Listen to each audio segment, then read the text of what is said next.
Bueno chicos, voy a subirles el video acerca de NOM 030 y NOM 037 para, en cuanto a esta normatividad, cómo se tratan las dos.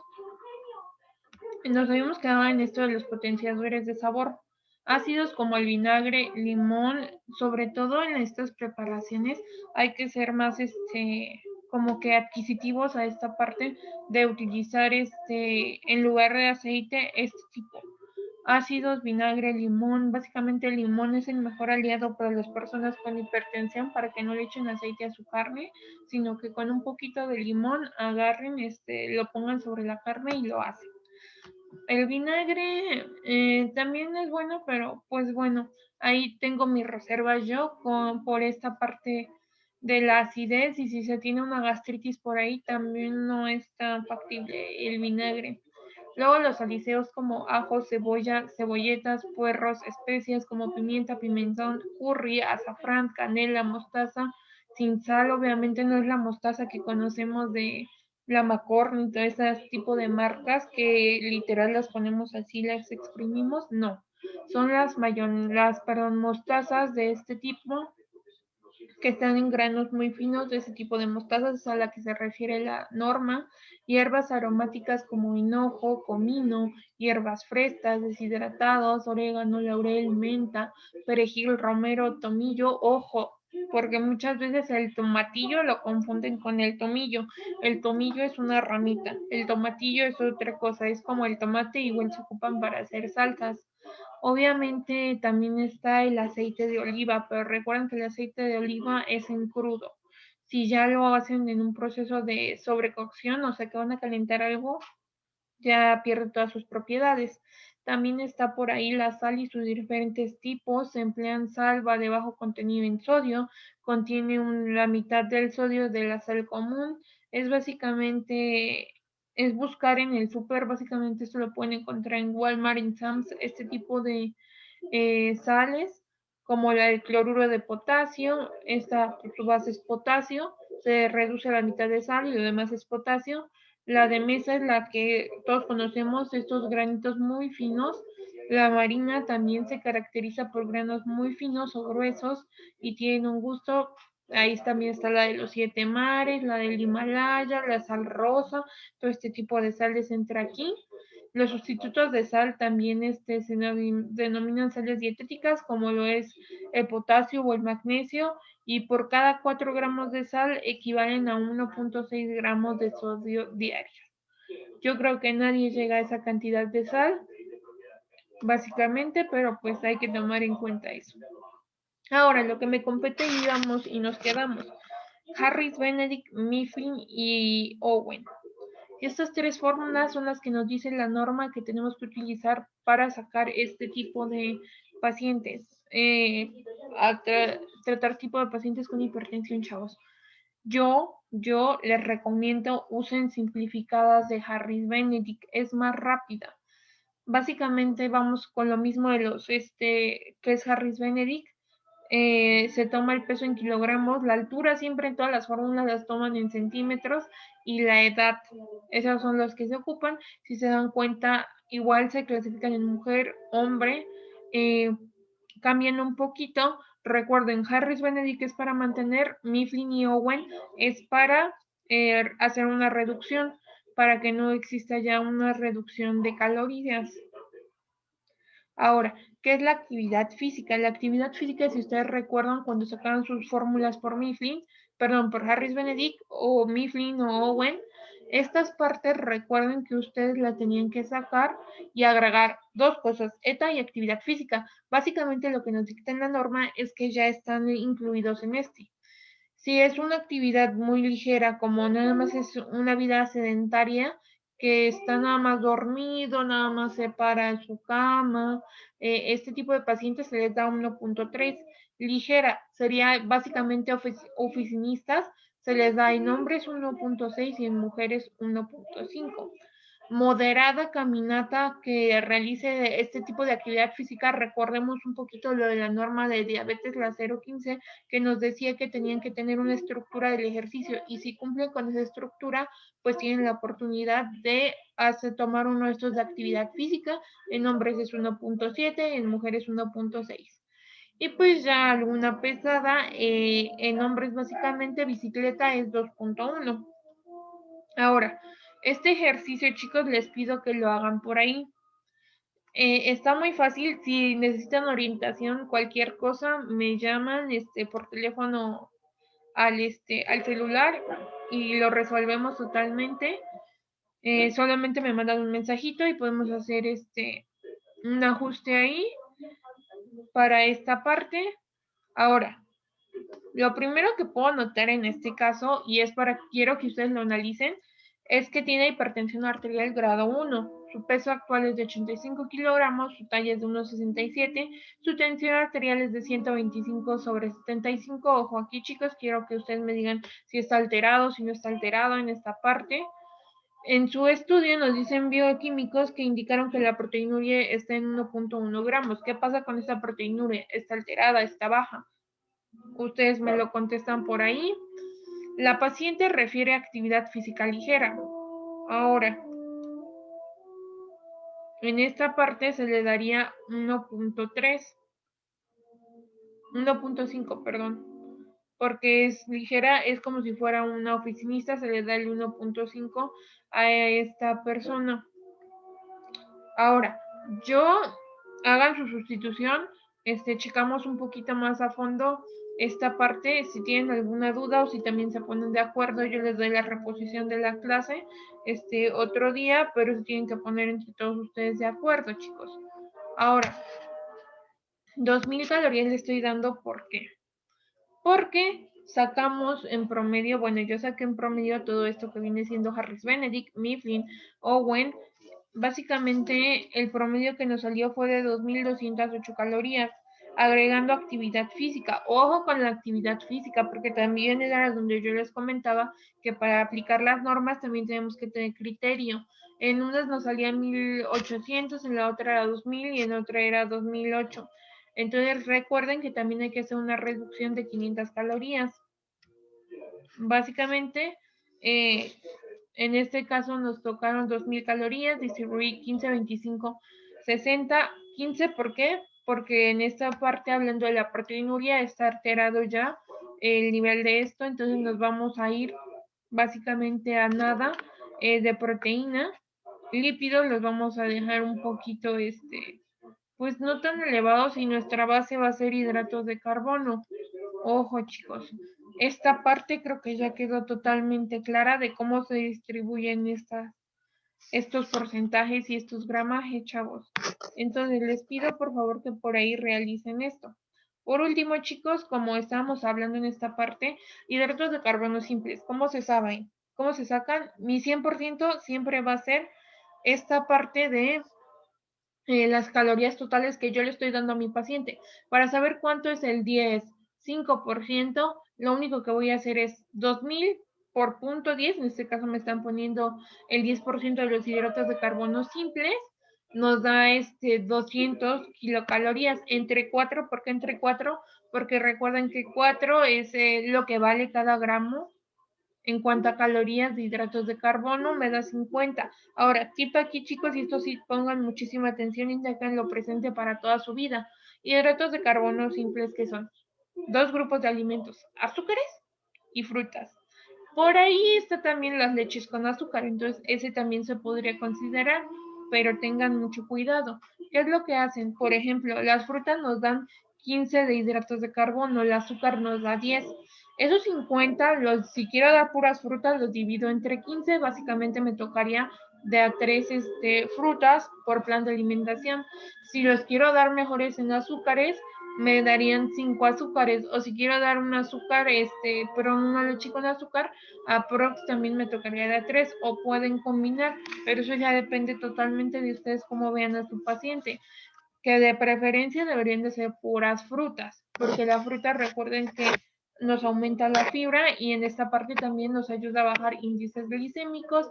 Recuerden que el consumo de fibra aproximadamente en cada persona debe ser 30 gramos al día. Entonces, tomen eso mucho en cuenta. Cualquier duda, pregunta, chavos, pues quedo a sus órdenes. Y vamos a seguir con esta parte, chicos, de 0.37.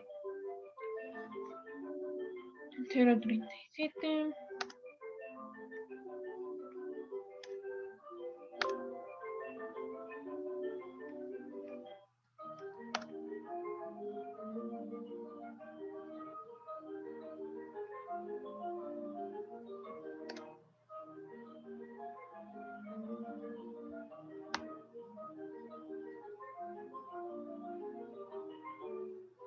Cualquier duda, pregunta, chicos. Yo creo que retomamos esta parte de cómo se sacan calorías con Mifflin y Owen cuando los vea, que va a ser el 13 de marzo. Por ahí retomamos esta parte.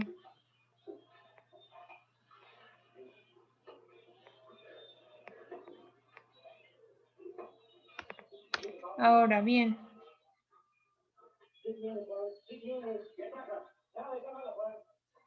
0.37 nos habla acerca para la prevención, tratamiento y control de dislipidemias. Esta parte, pues básicamente objetivo y campo de aplicación es lo mismo que en todas las demás. Esto se debe utilizar en campo mexicano, desde lo que vendría siendo Baja California Sur hasta Yucatán. En cualquier hospital se deben de tener esta norma, un poquito a criterio también del nutriólogo. Y pues bueno, eso es lo principal que se trata. Dislipidemia, recuerden que yo les he venido mencionando en todas estas clases que tiene mucho que ver con síndrome metabólico. Recuerden que esto es diabetes, obesidad, hipertensión y ese tipo de enfermedad que es la dislipidemia. Va de la mano mucho con arteriosclerosis, va de la mano también mucho con un infarto cardiovascular, pero en cerebrovascular van totalmente de la mano. Si se llega a toponear algo, se altera el sistema renino-angiotensina y puede llegar a ser fatal. Ojo también, pero también estamos convencidos que este tipo de patología se puede tratar básicamente con lo que vendría siendo alimentación cuando no están tan elevados los parámetros. Cuando se empiezan a elevar, ya utilizan este medicamento que se llama benzafibrato. El benzafibrato es el medicamento por excelencia para las personas con dislipidemias, llámese colesterol, triglicéridos, LDL alto. Y también pues eso básicamente ayuda al HDL a que se vayan destaponando este tipo de arterias. Bueno, vamos a empezar con esta parte, que son los casos diagnósticos como conocidos de dislipidemia en tratamiento. Es al conjunto de personas con un diagnóstico conocido de dislipidemias que no cursan los niveles de triglicérido de colesterol total.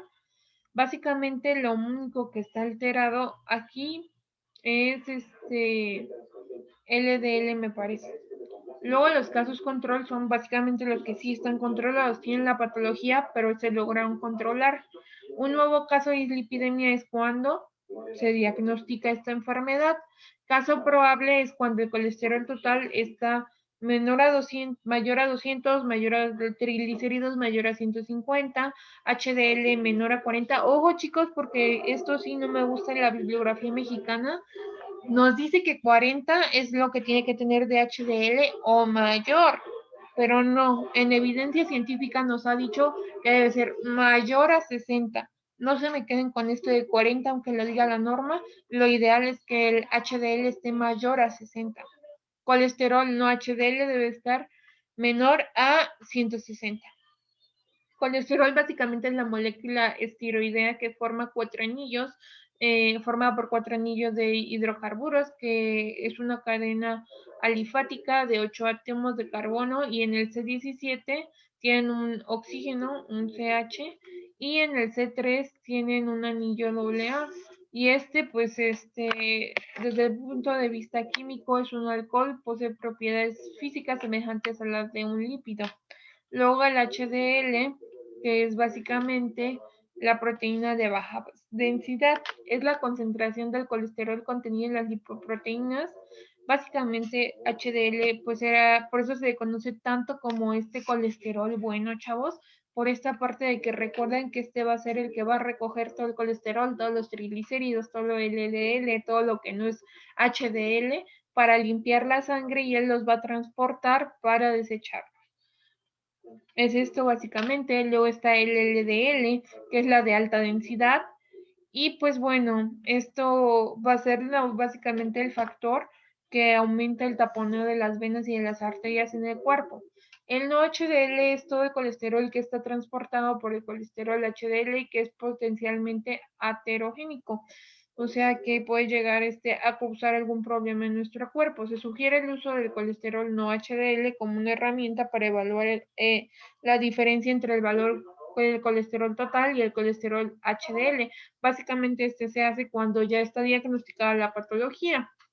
Ahora, en esta imagen les estoy poniendo lo que es el kilomicrón y el remanente, el VLDL, el LDL y el LDL. Básicamente, todos estos son los colesteroles malos. Y bueno, está el HDL, que sabemos que HDL es el que va a recoger todos estos. Entonces, imagínense, HDL está súper pequeño, mide 10 milímetros, básicamente, y tiene que transportar a los kilomicrones, que son mayores a 1000 nanomoléculas, perdón. Después está el VLDL, que son 70 nanomoléculas, luego 40, que es el IDL, y el más similar es LDL, pero de todos modos le duplica el tamaño HDL.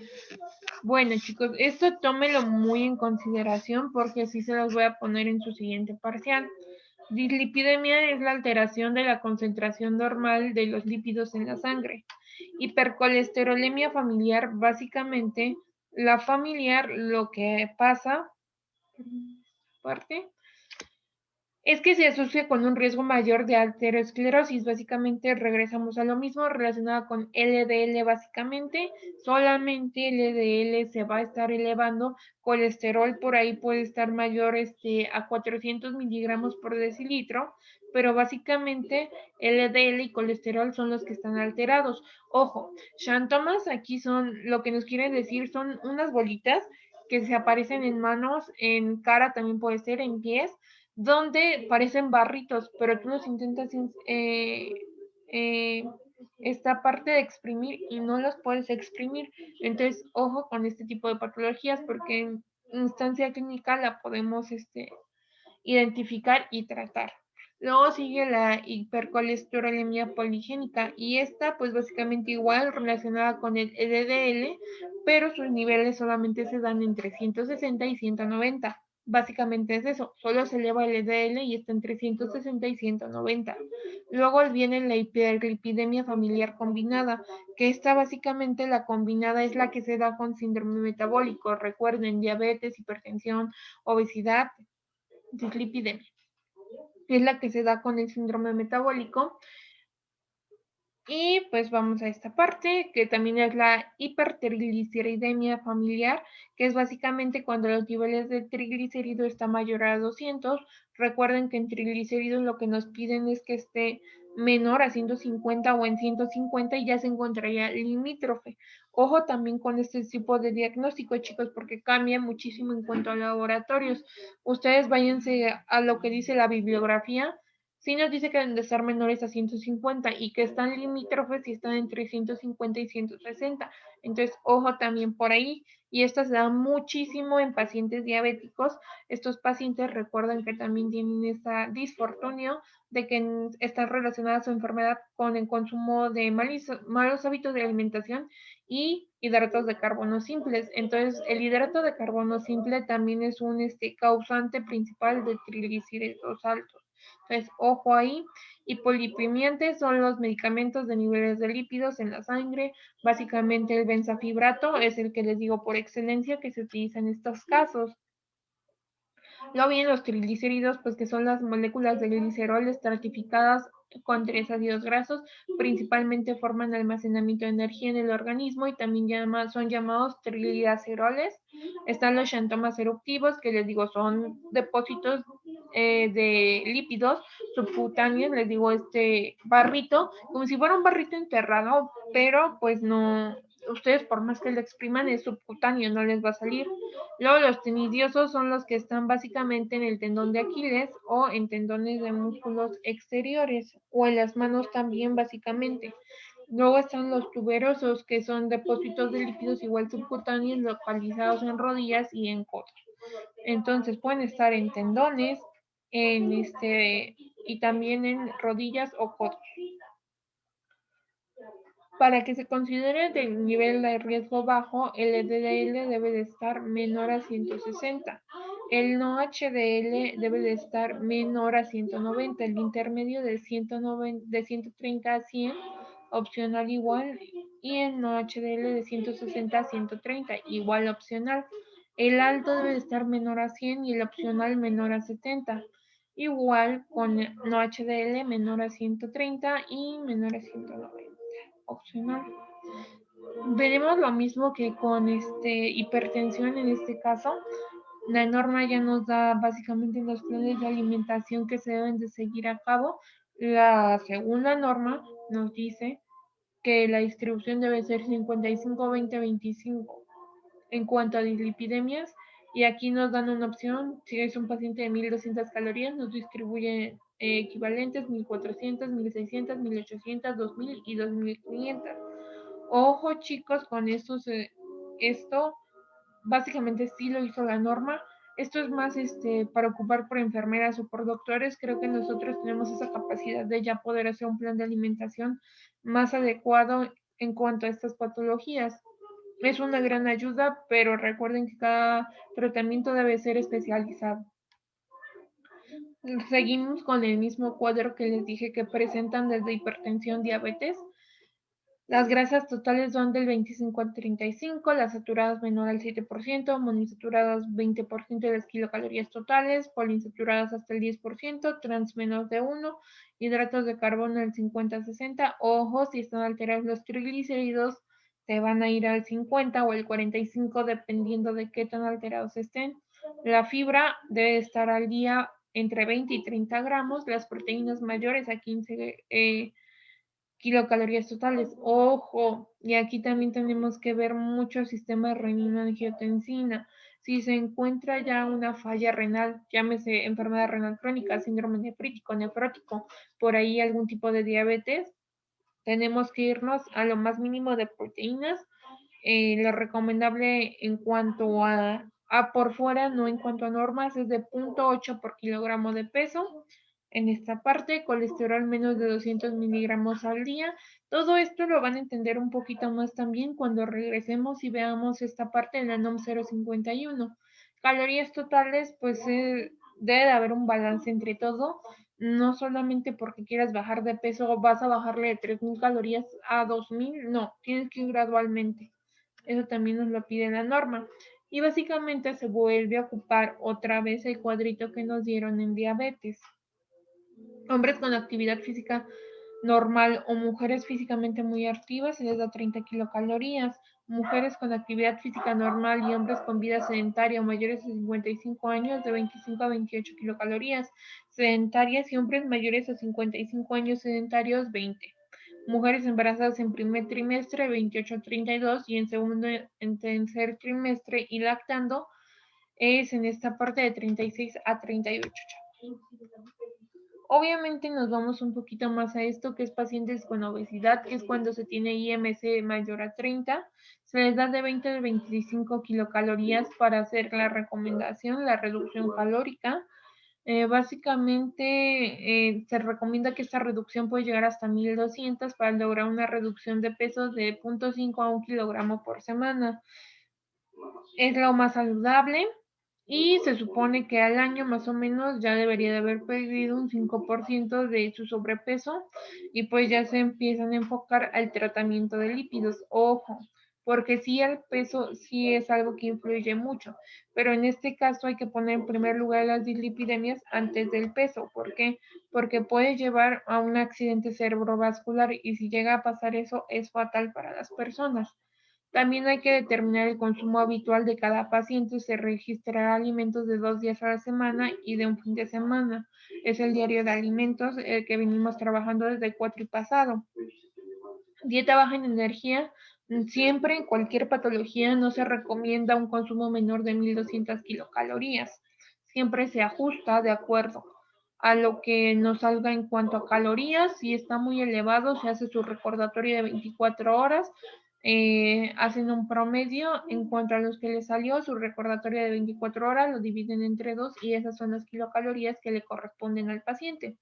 Fraccionar hasta en 6 comidas diarias dependiendo de los hábitos de cada paciente. ¿Cómo se fraccionan? Tienen ya sus FDS, sus cuadritos dietosintéticos y en el total de proteínas, lípidos y hidratos de carbono, cuando ya están en gramaje, lo dividen entre 6 y eso lo van a dividir entre 6 y cuando les dé el resultado lo van a dividir entre sus 6 comidas o 5 comidas. Ojo mucho ahí. Lo checamos también. Si alguien llega a tener alguna duda o pregunta, me manda mensajito y lo checamos. Incrementar el consumo de pescado. Obviamente el omega 3 es algo fundamental para este tipo de patologías. Recomendar aceites con mayor contenido de ácidos grasos monoinsaturados como lo son el de oliva, aguacate, cacahuate. Ojo, monoinsaturados en cuanto a aguacate solamente, cacahuate igual el cacahuate natural, porque muchos podrían decir, ay, aceite de aguacate, no, el aguacate ahora sí en rebanaditas. Ácidos grasos poliinsaturados como aceites de pescado, girasol, maíz o soya. Luego está el del peso normal, que es mayor a 18.5 y menor a 24.9.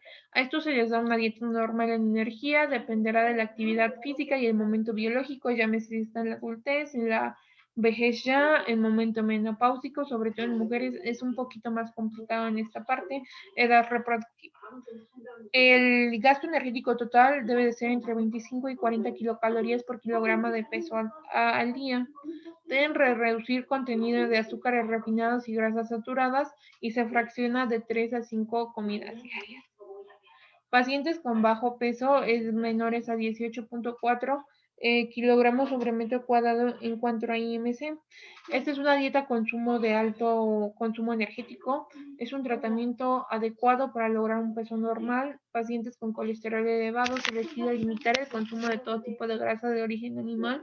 Obviamente en esta parte no se pide que consuman el famoso cuerito que tiene la carne o ese gordito.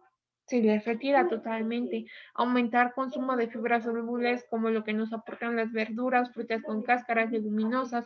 Esta parte del pericarpio ya se lo seguiré diciendo en cuanto a los cereales, chavos.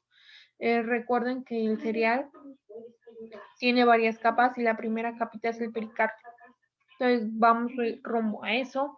Hay que recomendar aceites con mayor contenido de ácidos grasos monoinsaturados como los que acabamos de ver en la diapositiva pasada, otra vez oliva, aguacate, cacahuate, poliinsaturados de pescado, girasol, maíz, soya. Evitar alimentos con alto contenido en colesterol como lo son las yemas de huevo, vísceras o mariscos. En cuanto a las yemas de huevo, chicos, es recomendable que pacientes que tengan esta patología solamente consuman huevos 2 veces por semana. Y pues en esta parte de huevo completo. Pueden consumir la yema si quieren los demás días, pero si huevo solamente 2 veces por semana. Eliminar alimentos ricos en ácidos grasos saturados como lo son la manteca, la mantequilla, aceite de coco y de palma. Ojo ahí porque también mucha gente dice, ay, el aceite de coco es una maravilla, pero realmente no, chavos. También trae consecuencias. Pacientes con triglicéridos elevados hay que limitar el consumo de grasas saturadas y azúcares refinados, llámese toda la bollería que pueda existir, pan de dulce, por ahí también cualquier tipo de cacahuate como ahorita se me viene a la mente hot nuts, todo este tipo de alimentos ya súper ultra procesados son estos los que contienen este tipo de grasas saturadas y azúcar refinado. Aumentar consumo de fibras solubles, regresamos a lo mismo de la diapositiva pasada, evitar consumo de bebidas alcohólicas. En esta parte triglicéridos sí está relacionado, sobre todo las cervezas, si ustedes analizan un poquito su composición, está de acuerdo a esta parte, chavos, de su base es la levadura de cerveza. Entonces, la levadura de cerveza, básicamente, si ustedes han estado cerca de una procesadora de cerveza donde se hace la cerveza, esta se huele, o sea, huele muy dulcecito. ¿Por qué? Porque su base son puros hidratos de carbono. Ojo con eso. Básicamente en estas patologías igual se les quita todo lo que vendría siendo cerveza y se les pide que si no pueden dejar el alcohol, que lo cambie un poquito por vino, por destilados, que el vino sabemos que de antemano les va a hacer obviamente un beneficio a ellos porque les va a controlar la presión arterial y todo esto. No vamos a llegar a esta parte que ya les comentaba del accidente cerebrovascular. El vino sí está indicado en este tipo y obviamente también está, creo que es una copa al día. Totalmente son 250 mililitros. Obviamente no lo vamos a dejar que se tome toda la botella también el paciente. En pacientes con ácido úrico elevado y triglicéridos o colesterol elevado, una dislipidemia, hay que evitar factores precipitantes como el descenso brusco de peso. Ojo, recuerden del 5 al 10% por 6 meses. Ya después de ahí ya me puedo enfocar en cualquier otra cosa. Reducir el consumo de grasas saturadas como vísceras, carnes rojas, leguminosas y embutidos. Ojo también con la famosa moronga, chavos. Evitar o reducir el consumo del alcohol. Aquí sí, en ácido úrico literal se quita porque el alcohol sí es un principal factor causante de esta enfermedad. Pacientes con hipertensión arterial y dislipidemia, se restringe el consumo de sodio a menos 2 gramos por día. Lo normal son 4. Entonces, reduce a la mitad esto. No aconsejar el consumo de sal adicional a las comidas, sobre todo este tipo de, como no, caldos de pollo ultraprocesados, no se recomiendan cuando se tiene la hipertensión arterial y los triglicéridos lípidos aumentar. No aconsejar pues el consumo de estas partes. También otra vez regresamos a lo mismo de la diapositiva pasada, la sal de potasio. Si tienen algún tipo de albuminuria alta, se les da de proteína 0.8 gramos por kilogramo al día. Adecuar el consumo de alimentos ricos en sodio, potasio y calcio dependiendo de las concentraciones de electrolitos de cada paciente. Hay técnicas de colección, chicos, técnicas de preparación. Lo recomendable ya también cuando hay albuminuria, que es ya lo más probable que también haya alguna enfermedad renal crónica, se empiezan a hacer frutas o verduras, pero congeladas. ¿Qué es lo que pasa? Las congelan, las lavan y las meten al refri y luego después las sacan al refri y las vuelven a lavar y de esta forma van perdiendo potasio, sodio y van haciendo una comida más rica, pero solo más rica en cuanto a pacientes diabéticos, hipertensos con enfermedad renal crónica. Solamente este tipo de pacientes se ocupan para disminuir los niveles de sodio, potasio y por ahí también está el calcio. Entonces por ahí también. Adecuar cantidad de líquidos dependiendo de si hay presencia de edema. Cuando se tiene la albuminuria ya también hay edema y cuando se tiene edema se empieza a calcular ya en cuanto a cuánta agua se llega a consumir al día. Eso lo van a checar en su materia de renales un poquito más a fondo. Les pido que también realicen este ejercicio, chavos. Aquí nos podemos dar cuenta que el colesterol está limítrofe, triglicéridos elevados, LDL también está elevado y HDL también está súper elevado. Se los dejo ahí de tarea, chavos, esto también lo tienen que realizar.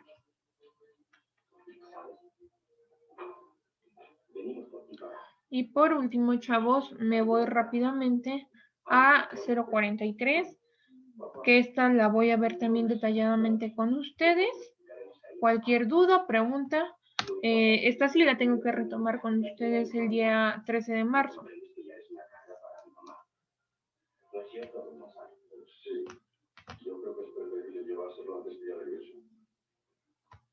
Ok. ¿De qué me habla la norma 043? Básicamente, coloquialmente, nosotros le decimos que es como la Biblia de la nutrición. ¿Por qué? Porque no puedes brindar orientación alimentaria si no conoces esta norma. Por ahí les pido que también lean esta parte, que contesten el cuestionario y aclaramos dudas el día que nos veamos. Disposiciones generales es la misma. Cambia un poquito en cuanto al segundo punto, que es la orientación alimentaria debe llevarse a cabo mediante acciones de educación para la salud, haciendo énfasis en el desarrollo de capacidades competitivas, participación social y comunicación educativa. Criterios generales de la alimentación. Básicamente yo les vengo diciendo desde que empezó el cuatri, nuestra bandera es el plato del bien comer. Verduras, cereales, leguminosas y alimentos de origen animal. Si ustedes se dan cuenta, el que abarca más son las verduras, luego siguen los cereales que deben de ser con moderación y las leguminosas son las rojas junto con los alimentos de origen animal. Ojo, porque recuerden que también una proteína de alto valor biológico se puede hacer cuando se combina un cereal con una leguminosa. Llámese la famosa combinación de moros con cristianos, esa es una proteína de alto valor biológico. También está la lenteja con el arroz o los tlacoyos, también son proteínas de alto valor biológico. Entonces, ojo también ahí, chicos. Recuerden de esta parte, remembrando un poco la historia de esto. Las verduras están de color verde por el color verde del semáforo, porque es como que siga. El amarillo están los cereales, porque es como que detente, con moderación. Y el rojo está leguminosas y alimentos de origen animal, porque sí te están diciendo con precaución. Entonces, esta parte, hay muchos partes, si ustedes investigan un poquito más, está, por ejemplo, el trenecito, me parece que en Guatemala, en Estados Unidos está la típica pirámide del buen comer, entonces, ojo ya en cada uno de ellos. Se debe promover el consumo de verduras y frutas regionales de la estación en lo que sea posible crudas o con cáscara, ya que incorporarlas a la alimentación diaria ayuda a reducir la densidad energética de la dieta y además son fuente de carotenos. Todas estas frutas que son rojas, que tienen sus colores vibrantes, básicamente tiene carotenos. Zanahoria, naranja, por ahí están los pimientos rojos y amarillos, los verdes no tienen carotenos por ahí. El rábano también tiene carotenos, entonces, ojo. Vitamina A y C, recuerden que la guayaba es la que tiene más vitamina C de todas las frutas, ácido fólico, fibra dietética, y estas van a dar color y textura a los platillos, así como otras vitaminas y nutrimentos inorgánicos, básicamente minerales. Se debe recomendar el uso de cereales de preferencia de grano entero, regresamos a lo mismo del pericarpio. Yo les había comentado por ahí que el cereal Chachitos, el que venden en Walmart o Bodega Aurrera, es el único cereal aquí en México que le dejan el pericarpio. Y obviamente les decía también el original porque hay ya el de fresa y chocolate tienen azúcar añadida, entonces pues ya no es tan recomendable ese. Se destacan por su aporte de fibra dietética y energía, se debe promover la recuperación de consumo de amplia variedad de frijoles y la diversificación de otras leguminosas como lo son las lentejas, habas, garbanzos y arvejas, básicamente por su contenido en fibra y proteínas. Ojo aquí chicos porque los frijoles aquí en México los hacen refritos, en caldillo, los frijoles charros, los frijoles puercos.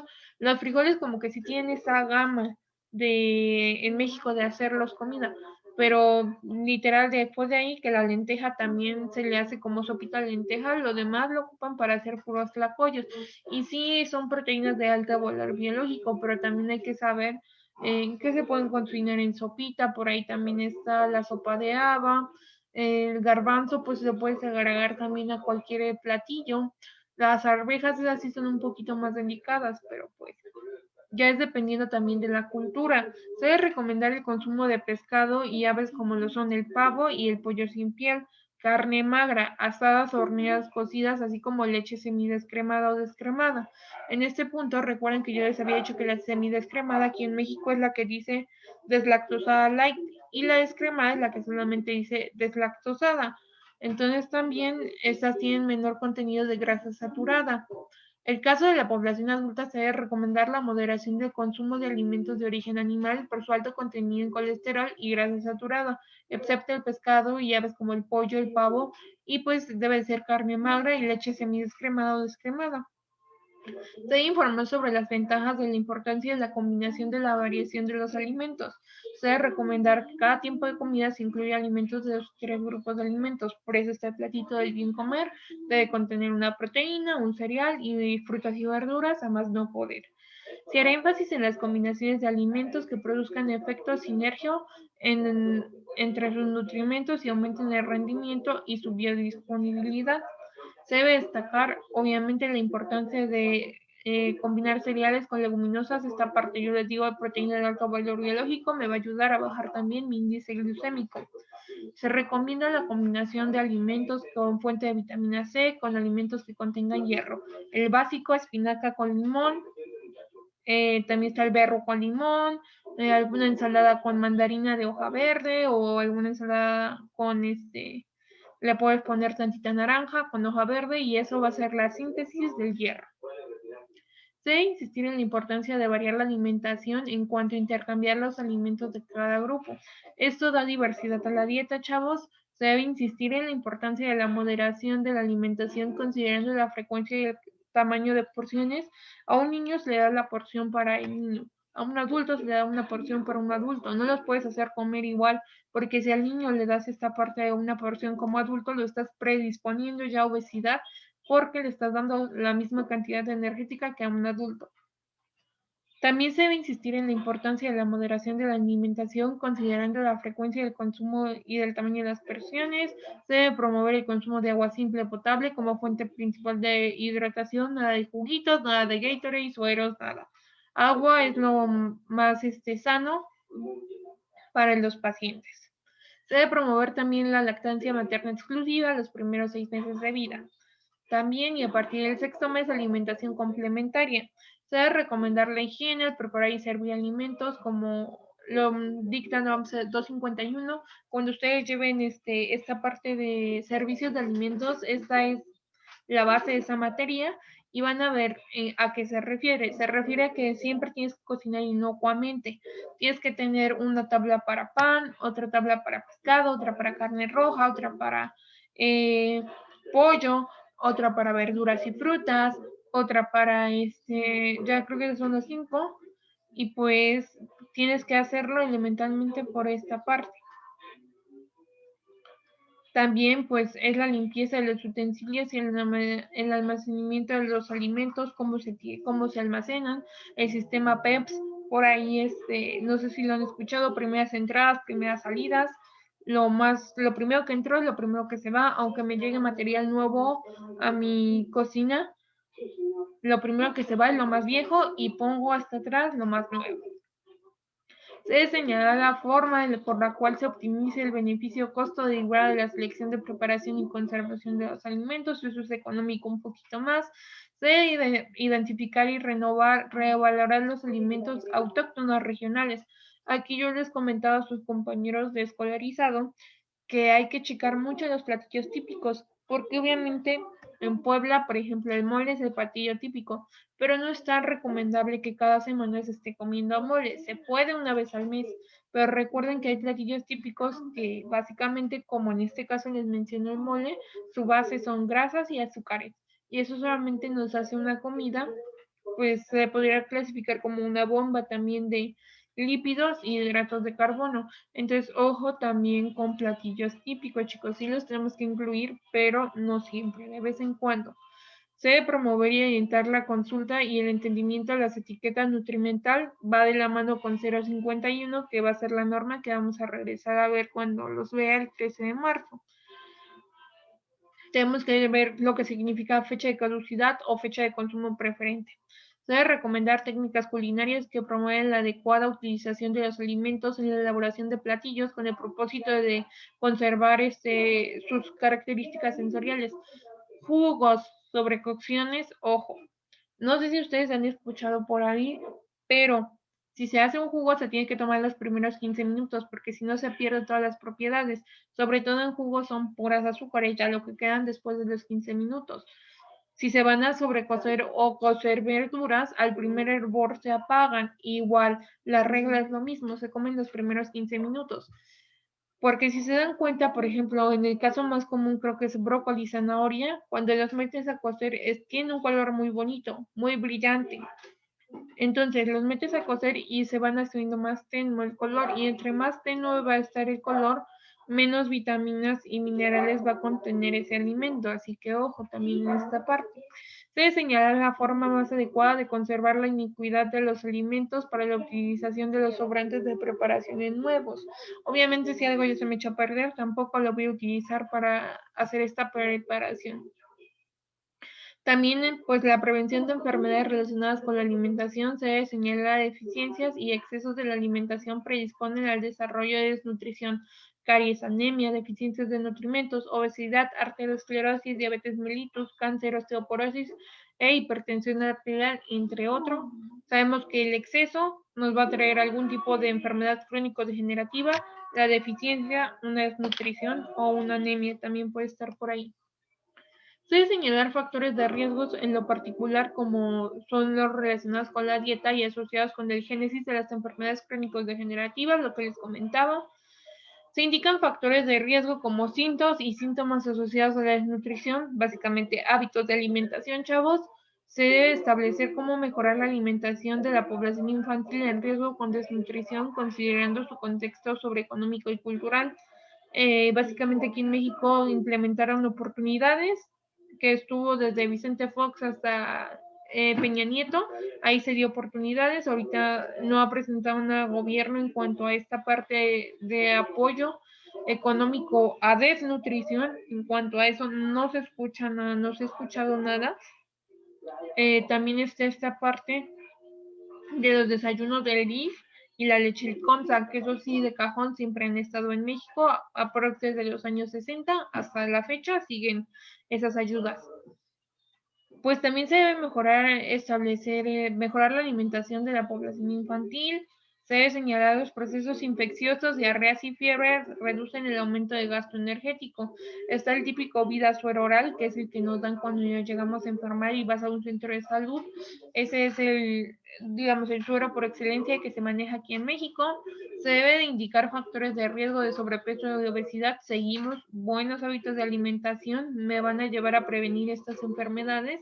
Y pues también debemos de informar a la población que pues ya se pueden coadvertir también enfermedades, o sea, se van añadiendo enfermedades. Si tengo un sobrepeso y se me añade una diabetes, si se me añade por ahí una hipertensión, pues va a ser más fatal mi diagnóstico. Se debe señalar también que las dietas que carecen de fundamento científico no son recomendables para la salud. So, Beach, Herbalife, ojo con cetogénica y la cetogénica y se me fue el nombre de la otra, pero esta dieta que está muy cargada en cuanto a lípidos y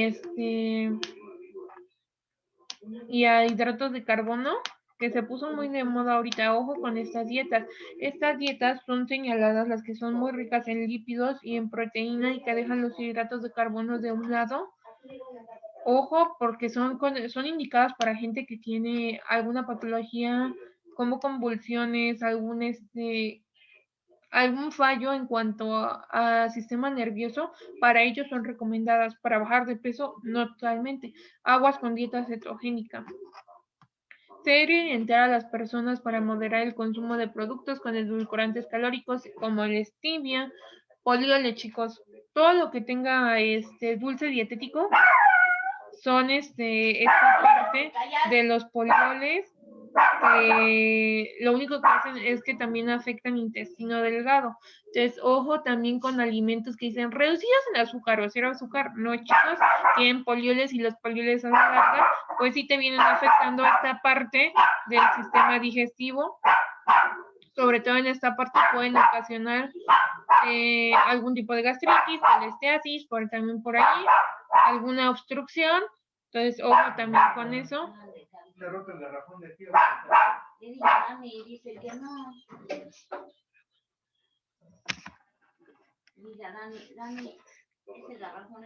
Bueno, pues también se debe señalar que la dieta... Perdón, chicos, perdón. Pues también se debe de orientar a que las personas, básicamente,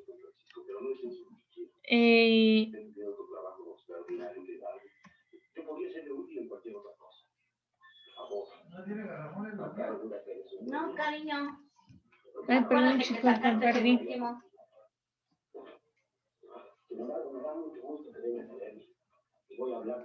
Quedamos aquí, chicos.